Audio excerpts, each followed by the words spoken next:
Vi starter med et snit nede. Lidt ude fra kraven. Det ser også Michael kan. Og så kører han længere op. Andet snit skal længere til højre. Ja, andet snit er længere til højre, der er det.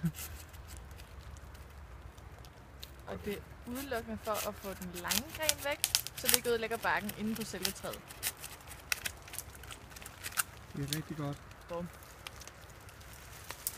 Og nu kan vi koncentrere os om at få snittet lagt ind til kraven. Ja, så man kan se helt herinde, der er kraven. Man kan se træet, det buler ud. Der hvor der skal skære. Og man skal passe på ikke at komme ind og ødelægge kraven.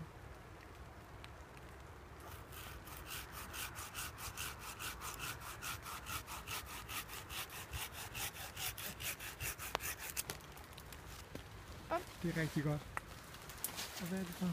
Så kan du gå hen og kigge på selve såret, som vi så har nu. Så kan man se såret. Og så skulle træet gerne vokse ud over såret her rundt langs kraven og lukke det tæt, så den kan fortsætte sin udvikling. Og heroppe, der kan man faktisk... Nej, måske ikke så godt. Så kan man se, det er ved at ske i hvert fald. Ja.